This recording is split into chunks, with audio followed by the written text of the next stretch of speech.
हो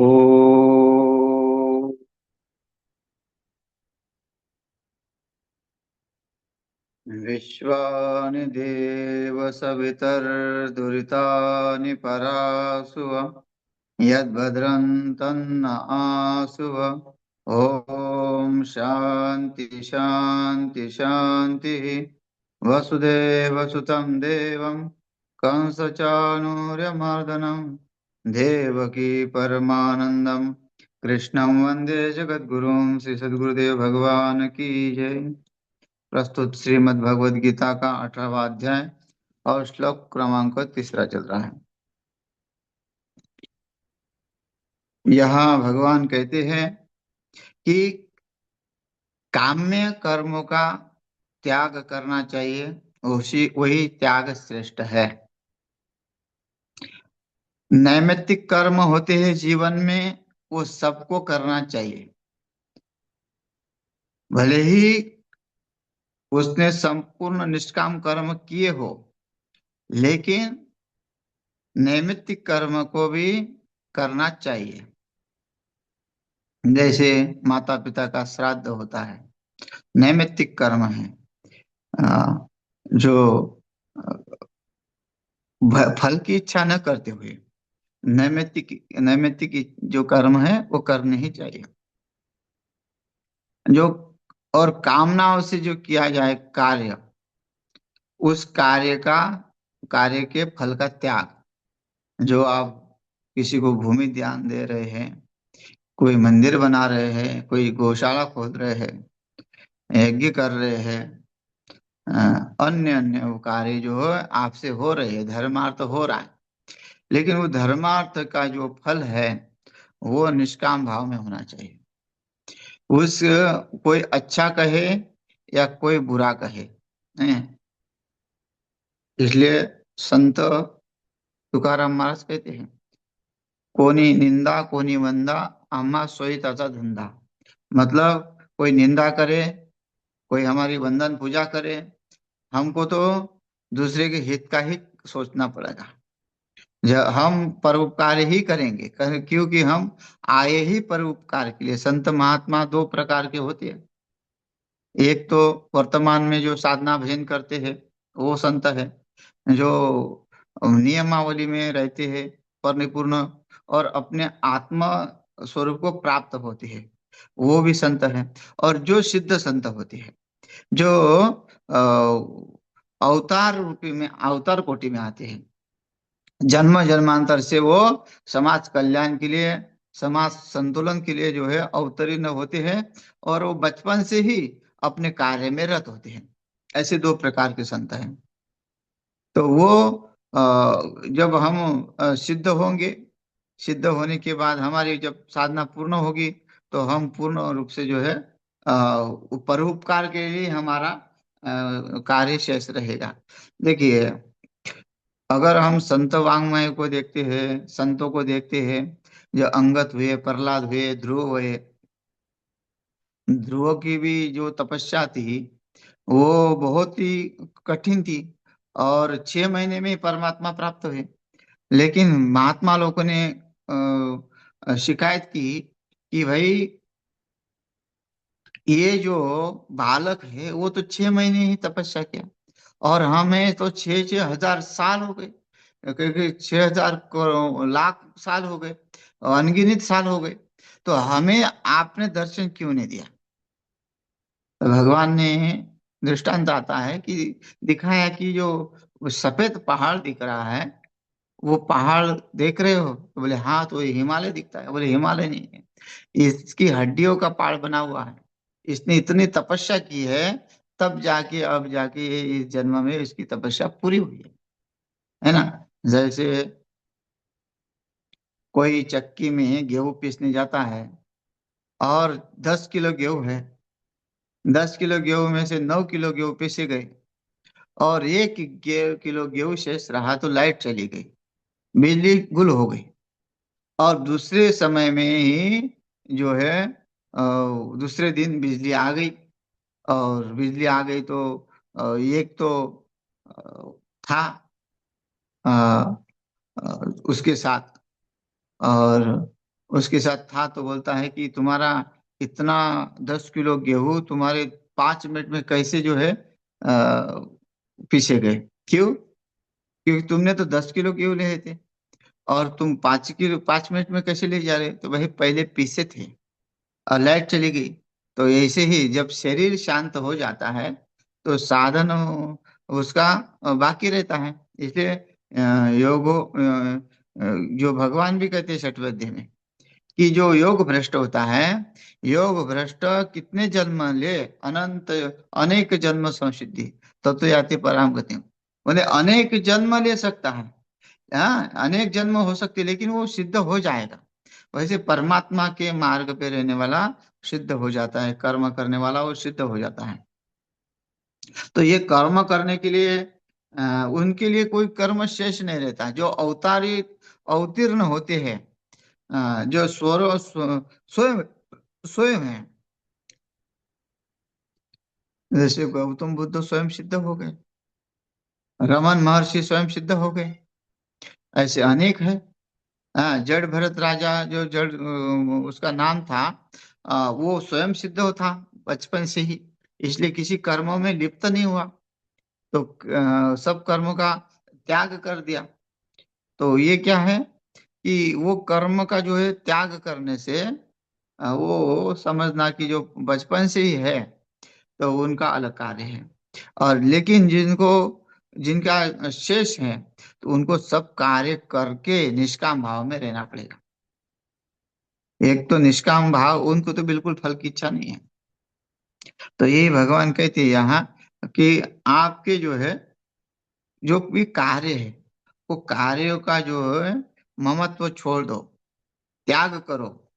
कर्म फल का त्याग करना ही त्याग कहते हैं। तो त्याज्य दोष वदित्ये के कर्म प्राहुर्मनीषिणः, यज्ञ दान तप कर्म न त्याज्यमिति चापरे। एक कई एक मनीषिणः मतलब विद्वान, इति ऐसा प्राहु कहते हैं कि कर्म दोषवत त्याज्यम, जो कर्म मात्र दोषयुक्त है इसलिए त्यागने के योग्य है। अब कर्म को त्यागेंगे तो फिर क्या, कैसे जिएंगे? तो इसका अर्थ ये है कि भाई कर्मों को नहीं त्यागना है, कर्म फल को त्यागना है। जो सकाम कर्म हम करते हैं, इच्छा से करते हैं, कोई वस्तु को प्राप्त करने के लिए कार्य करते हैं, अगर वो वस्तु प्राप्त नहीं होती तो उसका दुख होता है। तो वो दुख क्या हो गया? आपका अज्ञान हो गया। और अज्ञान में परमात्मा नहीं मिलेगा। अज्ञान में आपके कर्म सिद्ध नहीं होंगे, अज्ञान में आपकी पूर्णता नहीं होगी। इसलिए उस अज्ञान को जड़ से खत्म करने के लिए निष्काम की ओर बढ़ना पड़ेगा।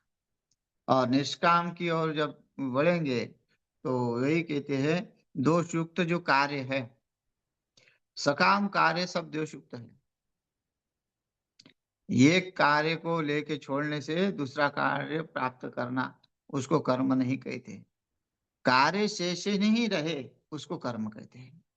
तो हाँ भाई, आपने अपना काम पूरा किया, और आप अगर कार्य करने में कार्य जो अधूरा में छोड़ के चले गए तो आपको कौन कहेगा कि आपने यात्रा की? है ना?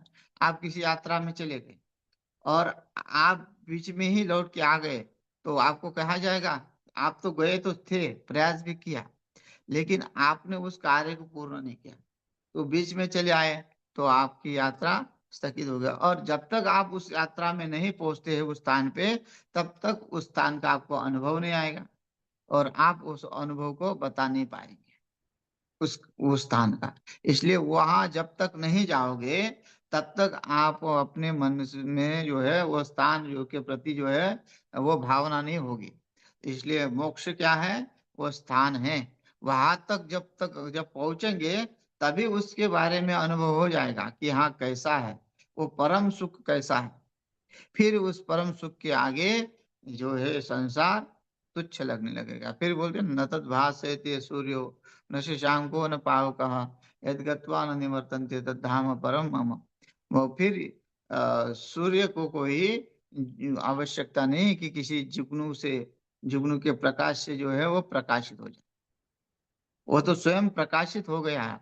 उसको किसी टार्च की जरूरत नहीं है प्रकाश देखने के लिए। प्रकाश को महाप्रकाश को जो है छोटा प्रकाश से जरूरत नहीं है कि वो उसके माध्यम से वो प्रकाशित हो जाए, नहीं।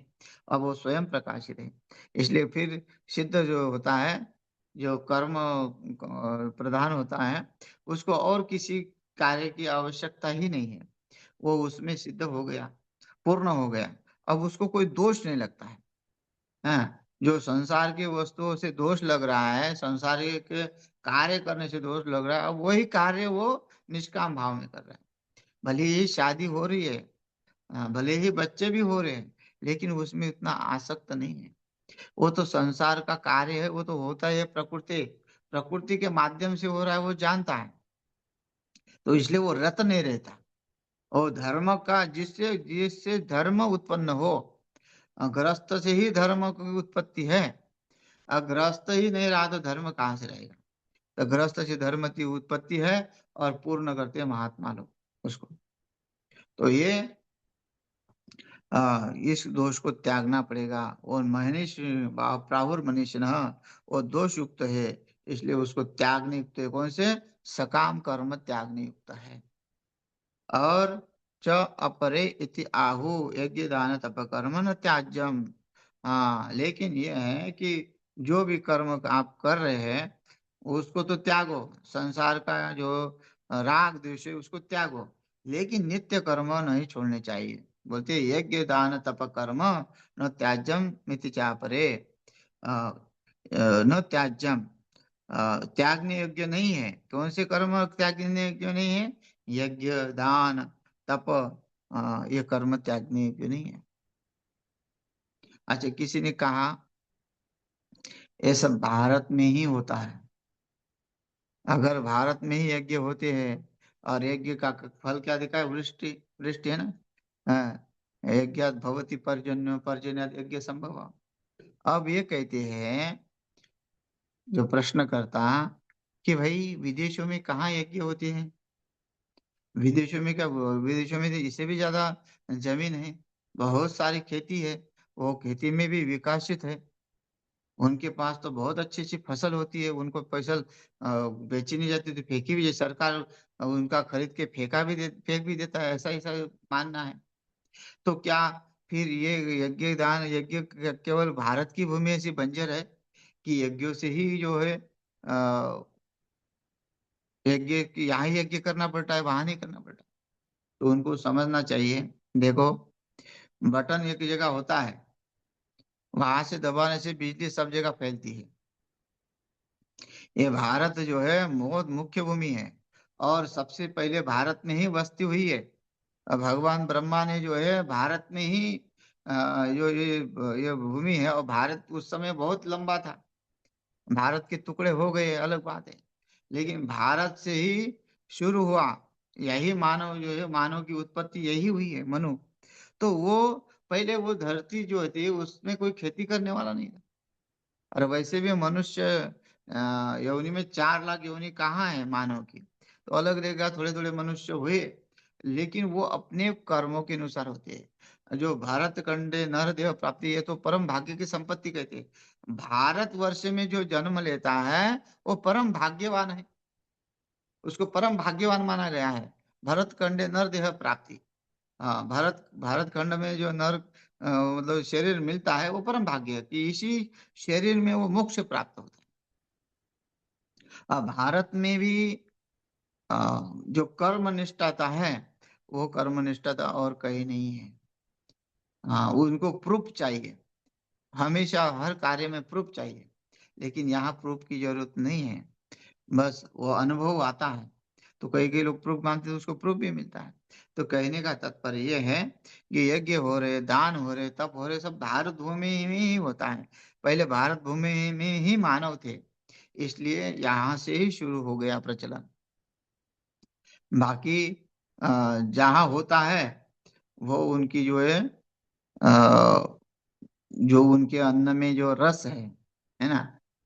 अब कहा जाता है या पहले वहां लोग रहते ही नहीं थे, उनके अंदर इतनी शक्ति नहीं थी कि वहां टिक पाए। बहुत सारा बर्फ पड़ता है, कई जगह अंधेरा रहता है दिन 6 6 महीना।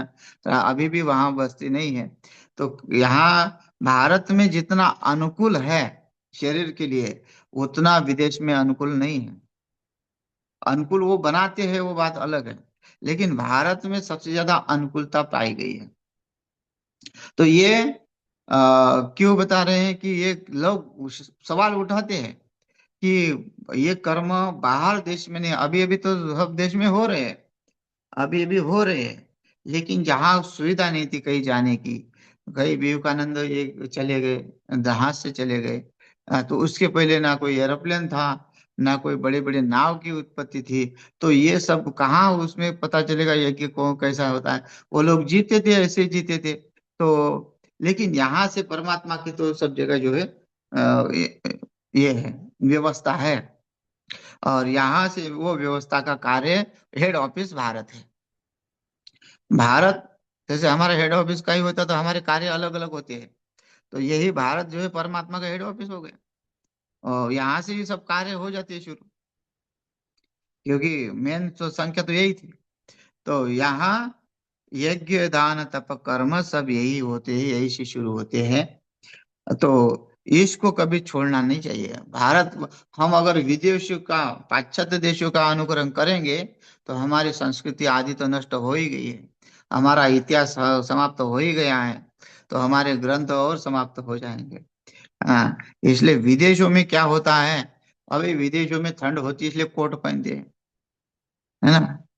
कोट ज्यादातर वहां पहनते हैं विदेशों में। तो वो आज इस देश में भी गर्मी में भी कोट पहनने लगे लोग।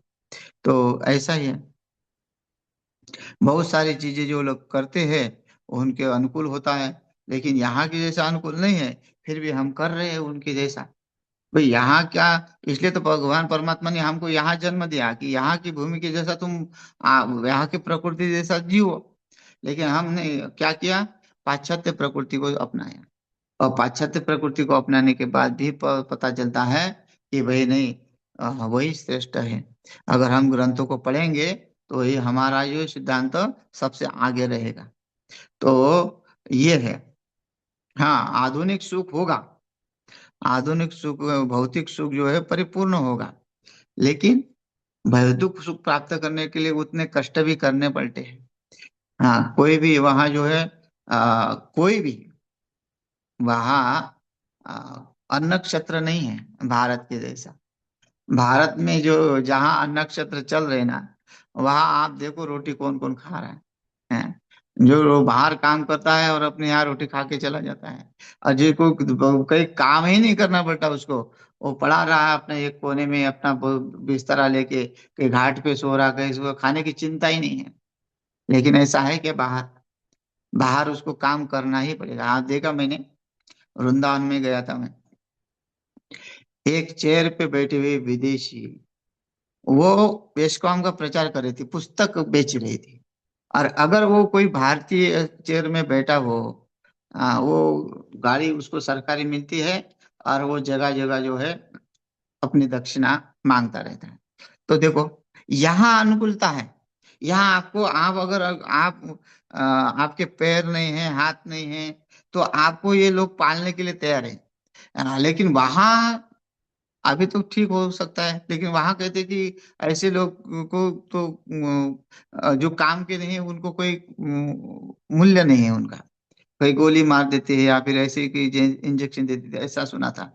अब सच क्या झूठ क्या है, लेकिन अभी आंखों देखी है कि वो काम कर रही थी, जिसके जिसके पैर पूरी तरह से नहीं थे, वो चेयर में बैठ के जो है पुस्तक बेच रही थी, गीता या जिसको हम की जो भी पुस्तक है वो बेच रही थी। तो वो देखिए, तो वहां जो है भारत के जैसा नहीं है। तो इसलिए ये भारत भूमि, भारत भूमि है। बाकी वो किसी की तुलना किसी से नहीं करनी चाहिए कि हाँ हमारे जैसा यहाँ है तो वहां ऐसा होना चाहिए, वहां के जैसा यहाँ होना चाहिए। ये प्रकृति को मान्य नहीं है। प्रकृति में ऐसा मान्यता होती तो प्रकृति वैसे ही करती, लेकिन प्रकृति को मान्य नहीं है उस बात को, है ना। तो ये आ, उनका शरीर जैसा रखा भगवान ने, परमात्मा ने बनाया, उसी के अनुसार उनको शरीर को रखना पड़ता है। यहाँ यहाँ शरीर को ऐसा बनाया तो उसके, ये प्रकृति वैसी वैसा उसको रखना पड़ेगा। एक दूसरे का देखा देखी नहीं करनी चाहिए। तो ये यहाँ यज्ञ हो रहा है, या यज्ञ कहाँ है, तो यही यज्ञ होगा, यही दान पुण्य होगा, क्योंकि हमारा तो परम भाग्य है कि भारत जैसे देश में ही दान पुण्य की व्यवस्था रखी है, यज्ञ की व्यवस्था रखी है, ऐसे कर्म की व्यवस्था रखी है। तो ये तप की व्यवस्था रखी है। तो बाकी तो बाकी का इतिहास तो कई, कोई 2000 साल का, कोई 5000 साल का, लेकिन हमारा तो अनादि का इतिहास है। वेद तो अनादि है। तो अनादि से जो है यहाँ ये सब कार्य हो रहे हैं। जब से वेद निर्माण हुआ है तब से यज्ञ दान तप कर्म ये सब कार्य यहाँ चल रहे हैं। तो यही कहती कि उसको त्यागना नहीं चाहिए। हाँ, जो कर रहे तो वो कर ही रहे हैं, लेकिन जो नहीं कर रहे, जो देखा देखी विदेशी कर रहे हैं, उनके लिए मैं बात कर रहा हूँ कि भाई विदेशों का देख के, आधुनिकता देख देख के अपने परंपरा को नहीं छोड़ना है। नहीं तो क्या हुआ, तुम सनातन में तो जन्मे हो, सनातन में जन्म के बाद अब तुम अगर किसी संप्रदाय दूसरे संप्रदाय में ही जाओ, हाँ, अगर तुम कहीं अलग मौलानी बने या कुछ भी बने हो, तो तुम्हारी पाप बुद्धि इतनी बढ़ जाएगी कि उस शरीर के बाद जो है कौन सा शरीर मिलेगा पता नहीं। फिर पुनरपि जननम पुनरपि मरणम पुनरपि जननी जठरे शयन, बार बार जन्म लेना, और इस रास्ते पे नहीं आएंगे फिर। 84 जो लाख योनि है, 80 लाख योनि, उसको भोगो। फिर कभी किसी मनुष्य, कभी विदेश में कैसे आदिवासी विभाग में आपका जन्म हो गया, तो वो लोग क्या कर रहे, चूहा काट के खा रहे, बिल्ली काट के खा रहे, मनुष्य को जिंदा जला के खा रहे, मनुष्य को खा रहे पका के, ऐसे भी लोग हैं। तो ऐसा मनुष्य का जन्म मिलना भी बेकार है। और ऐसे भी ऐसे आदिवासी आदिवासी भाग में जो मनुष्य को खाने वाले लोग हैं, ऐसे लोगों की बात कर रहा हूँ। तो ऐसा ऐसा जीव अगर शरीर मिलेगा भी, तो क्या फायदा उस शरीर का।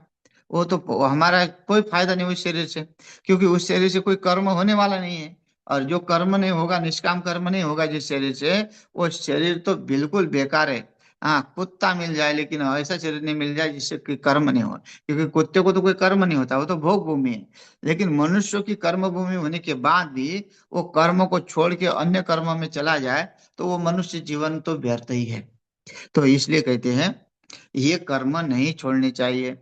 यज्ञ दान तप कर्म में रुचि होनी चाहिए, श्रद्धा होनी चाहिए, और इसके जो ऊपर जो है निष्काम भाव होना चाहिए। पहले तो आप सकाम भाव से शुरू करेंगे, लेकिन बाद में आप उन्हें, जब आपकी संसार में पूर्ति हो गई, तो पूर्ति क्या होगी, आपको आवश्यकता अनुसार जो भगवान दे रहा है, मिल रहा है, उसके अनुसार जो आपको यज्ञ के लिए जो सामग्री मिल रही है, उससे अधिक आप पाने की चेष्टा न करना। क्योंकि अधिक पाने का मतलब होता है बुद्धि में परिवर्तन हो जाता है, धन से परिवर्तन हो जाता है। तो धन आवश्यकता अनुसार भगवान परमात्मा दे रहा है, और धर्म कार्य के लिए दे रहा है, तो उसी में संतुष्ट रह के एक ही दान तप कर्म करके उस संन्यास मार्ग की ओर बढ़े। संन्यास मार्ग की ओर बढ़ने के बाद निष्काम भाव प्राप्त करें, तो तब ये जो कार्य कहते हैं, वो आपका कार्य कर्म जो है सफल हो जाएगा। और ये कभी छोड़ना नहीं है, चाहे सन्यासी हो चाहे गृहस्थ हो, इसको यज्ञ दान तप कर्म किसी को भी नहीं छोड़ना चाहिए। सन्यासी ने भले ही सर्व कर्म फल का त्याग किया, लेकिन सर्व कर्म का त्याग नहीं कर सकता, यह भगवान कहते हैं। सन्यासी को भी यज्ञ कराते रहना चाहिए। हाँ, कई बोले कि सन्यासी को यज्ञ नहीं कराना चाहिए, क्योंकि उसका कोई संकल्प नहीं होता। तो संकल्प नहीं होता, वो खुद नहीं करे, सन्यासी खुद नहीं करे, करवा सकता है। ब्राह्मणों के द्वारा समाज कल्याण के लिए यज्ञ करा सकते हैं। तो यहाँ त्याग के विषय में अपना निश्चय करने के लिए भगवान का कथन है।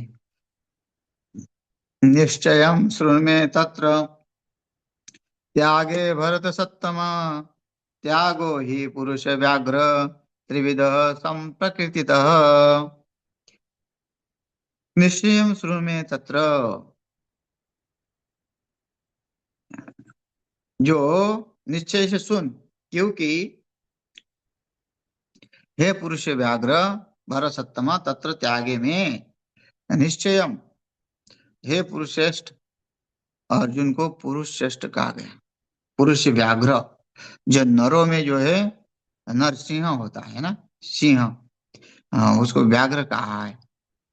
हे पुरुष श्रेष्ठ अर्जुन, भरत सत्तम, अर्जुन को दो संबोधन दिया है, पुरुष व्याघ्र और भरत सत्तम, क्योंकि अर्जुन ही वो श्रेष्ठ पुरुष है जिसके माध्यम से सब विद्या भगवान ने खोली है। अगर अर्जुन नहीं होता तो भगवत गीता को हम प्राप्त नहीं कर पाते। और भगवत गीता ऐसी ऐसा जो ग्रंथ है जो मनुष्य को कैसे जीना है, कैसे कर्म करना है, ये सब सिखाते हैं, है ना। और बहुत सरल भाषा में कई विद्वानों ने इसके ऊपर भाष्य लिखे हैं, लेकिन एक का भाष्य एक नहीं है ना। कई लोग लेते हैं लेकिन गीता का परिपूर्ण अर्थ निकाल नहीं पाते। इतनी भगवत गीता जो है गहरी है, समुद्र जैसा विशाल है भगवत गीता का अर्थ।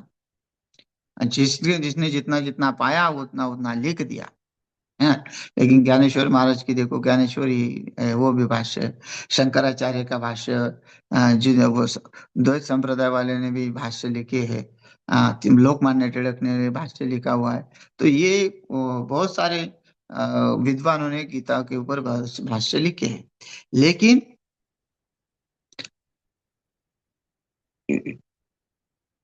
उसकी कोई जो है पूर्णता नहीं कर पाई, क्योंकि ऐसा ही है करके। तो अर्जुन को जो भगवान ने समझाया, वो कितना श्रेष्ठ समझाया होगा, और कितना मतलब वो अधिकारी है कि स्वयं परमात्मा समझाए। परमात्मा में क्या त्रुटि हो सकती है? हम उसको अनुमान लगा लगा के कर रहे हैं कार्य, लेकिन परमात्मा में तो त्रुटि नहीं हो सकती। जब स्तोत्रीय ब्रह्मनिष्ठ जब सुनाते हैं शास्त्र को, तो हाँ उनकी निष्ठा देख के और साधक की निष्ठा उस शास्त्र में बढ़ती है, और वो भी ब्रह्मनिष्ठ के ब्रह्मत्व को, ब्रह्मा में निष्ठा रखने की जो है चेष्टा करता है या प्रयत्न करता है, वो पूर्ण भी होता है। तो अर्जुन तो साक्षात हाँ, कृष्ण वंदे जगत गुरु, साक्षात वो जगत गुरु के सामने जगत गुरु उनको उपदेश दे रहे हैं। तो देखो तो उनकी बुद्धि में कितना प्रकाश पड़ा होगा इस भगवत गीता का, और वो कितने अधिकारी है। तो इसलिए भगवान जो है पुरुषों में श्रेष्ठ जो कहा अर्जुन को, इसलिए पुरुष व्याघ्र कहते हैं। और भरत सत्तम, जो भरत से जो है वंशावली चली है, जिसने बाघ को भी जो है, बाघ के मुंह में का भी जबड़ा अलग किया था, इतना पराक्रमी था भरत। तो उस वंश में आने के बाद तो अर्जुन भी पराक्रमी है। पराक्रम ये नहीं कि केवल युद्ध करना, पराक्रम है कि अपने काल को हराना। जो काल को हराते हैं वही पराक्रमी है। कई बार जो है कथा सुनाते हैं, दृष्टांत, कि संत जोग महाराज जब महात्मा मतलब वो इससे वंचित थे, इस विद्या से शास्त्र से वंचित थे, उस समय वो पहलवान की करते थे। और पहलवान की इतनी करते थे कि वो इतनी ताकत थी उनके अंदर कि वो जो गन्ना है, गन्ने का रस जो है हाथ से निचोड़ के, हाँ, हाथ से निचोड़ के जो है अपने माता को वो रस पिलाते थे। इतनी ताकत। और जिसके अंदर वो ताकत होती है, जो पहलवान होता है मल्ल, उसको तो अहंकार रहता है। लेकिन किसी संत से टकरा हो गया, संत ने कहा तू कितना भी इन लोगों को हरा सकता है, हरा सकता है, तेरे अंदर वो ताकत है, लेकिन तेरे अंदर वो ताकत नहीं, तू काल को हरा सकती। जोग महाराज को लगा कि ये क्या बोल गए, और काल को हराना ही जीवन का उद्देश्य ब्राह्मण शरीर था। और समझ गए तुरंत कि भाई मुझे तो काल को हराना है। फिर उसी महात्मा से अध्ययन शुरू हो गया, और विद्या प्राप्त की भी एक संस्था खोली। संस्था में वो साधकों को पढ़ाना शुरू कर दिया। हाँ, उन्हीं के नाम से वो जो आलमदी में संस्था है, जोग महाराज संस्था। तो वहां से ही वो अच्छे अच्छे साधक वहां से निकलते हैं उस संस्था से, और अच्छे अच्छे महात्मा विद्वान बनते हैं। तो वो अपने अनुभूति को प्राप्त भी होती है, ऐसे सिद्ध संत भी है। तो उन्होंने, देखिए उनकी अवस्था क्या थी और क्या होगी बाद में, जब मृत्यु आई तो मृत्यु उन्होंने जहां चुनना था वही चुनी, वही जहाँ कहा कि मुझे आलंदी में ही मरना है, कहीं बाहर थे, और जाके जहाँ कहा कि भाई चलो लेके चलो वहां, और जैसे भीष्म पितामह ने कहा कि उत्तरायण आने दो, वैसे ही उत्तरायण आते ही उन्होंने शरीर छोड़ा। वैसे ही उन्होंने जैसे आलंदी की सीमा पार की, वैसे ही उन्होंने अपना शरीर छोड़ा। तो देखो, इच्छा मृत्यु वाले। तो काल, काल का क्या होता है, काल अपनी इच्छा से नहीं चलता, काल जहां जो मर्जी लेके चले जाता। जैसे राम जी भी इच्छा मृत्यु वाले, राम जी को काल लेने हैं, राम जी ने कहा ठीक है अभी जाएंगे जी, इसी इसी तिथि में चले जाएंगे। तो यही है जो काल को हरा सकता है। हाँ, वही है। वही परम त्यागी है। और यहाँ कहते हैं कि वही श्रेष्ठ है। तो ये क्यों कह रहे हैं, क्योंकि संसार में ये हराना तो अलग बात है, लेकिन काल को हराना बहुत कठिन है। और जो काल को हराएगा वही त्यागी कहलाएगा, उसी के अंदर जो है वो अधिकार आ जाएगा। तो शेष कल देखते हैं, इस श्लोक के ऊपर चर्चा करते हैं, समय हो गया। हरि ओम।